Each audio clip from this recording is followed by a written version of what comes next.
So everything was ready for the playtest this week. I'd sent out the invite to my wife, gotten all ready, and started working on her character, because I know how much she hates character creation, and I don't have that really well solidified into a well-oiled machine yet. The way character creation used to work, and I say used to because you'll find out here in a little bit, was that you would pick a school that you came from. You know, kind of like a different department of the Academy of Explorers. This is something that's given me a lot of trouble, but I think I've gotten some good ideas down for some generic major types, you know, like math, science, all that stuff, but in this world. So like curiosity, boldness, learning, strength, empathy, light of heart, duty, that sort of stuff. To the point where their character traits, not necessarily stuff that applies too broadly, I guess, is what I'm trying to get at here.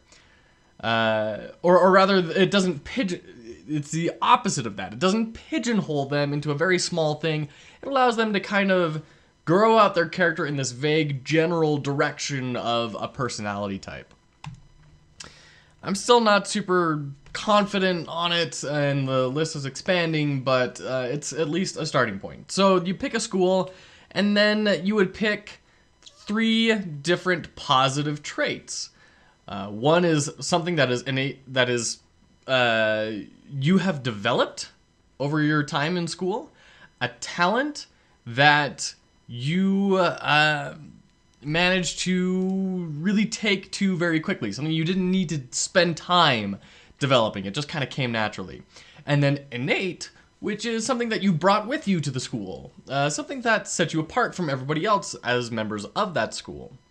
This could be something like, you know, throws fire, or can control jungle plants, stuff like that.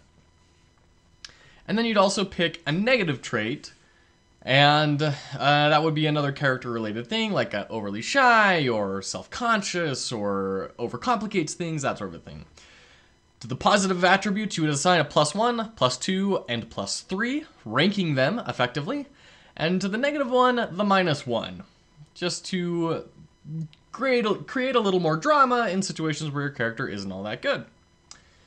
Well, I started to make the character for Sarah, and I just started running into brick walls. This has always been a kind of a fuzzy area for me. And as I was trying to build out these traits, I kept on running into the same problem that we had during our last playtest of, these are just way too vague. Because you can apply it to everything. Stuff like, this brain was made for thinking, memory like a steel trap. I really don't feel like this is adding anything. Oh wait, I wrote that down subconsciously because I really didn't feel like it was helping anything. This all felt like it needed to have some kind of restriction, because once again, it was just way too vague. So I started to look at my constraints. Constraints always help me to really work around something. Until I can understand my constraints, even in my professional career, I have a very hard time designing anything, much less something that's going to create a wonderful experience. Complete freedom is simply too stifling. It's suffocating and oppressive in how large and empty it is.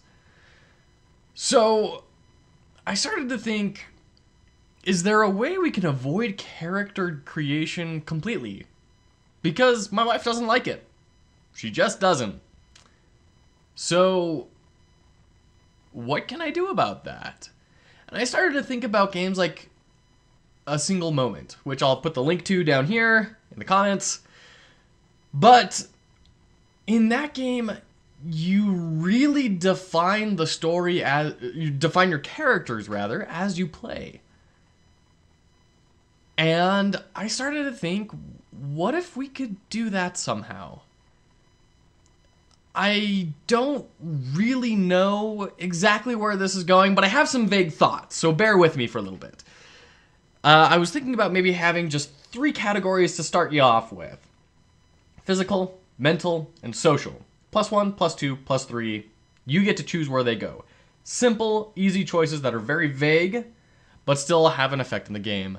under certain specific circumstances. And the idea of it kind of evolving over play is that when you finish an area on the map, maybe you get a new trait. Something that's very specific to what happened during that specific map. Like maybe you killed a kobold village. Okay, you are the slayer of kobolds. You get a +1 whenever you're fighting kobolds now. Congratulations. I really like that idea because it allows things to evolve over time, right? But the problem is, before too long passes, that list of traits is going to get longer and longer and longer and longer until it just becomes this unmanageable mess.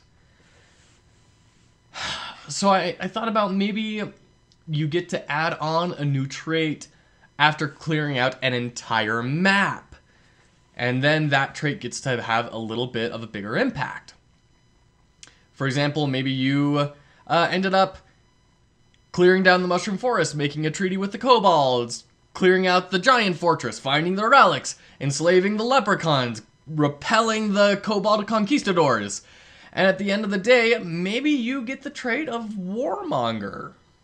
And now you get a +3 whenever you're leading any large-scale offensives. That's something that would grow a lot more slowly and provide a lot bigger impact. But I wonder if it's too slowly. You'd be going through an entire map with essentially a paper doll. A bland, purposeless doll with no real specialties. I don't know. There's some balancing to be done here. I'm sure there's a line somewhere to be found. I just haven't found it yet. So that's where we stand today. I've really got to figure out character creation. I thought I could sneak by without it, and that if I could just get the core gameplay loop down, then character creation could come later. I'm seeing now that that's not the case. I need to truly understand what these characters are, what they can do, and how to make it all work within the world. So, that's this next week's journey. I don't know how much I'm going to be able to get done on it, because my work is holding a very big conference, which I'm going to be at for half the week. So that's like my whole day there. And then it's Valentine's Day as well. So I'm not going to be spending time working on the game during Valentine's Day. I don't know if we'll have an episode on Saturday. Maybe, maybe not. We'll see. I'll try my best. In any case, thanks everyone for watching. We'll catch you later.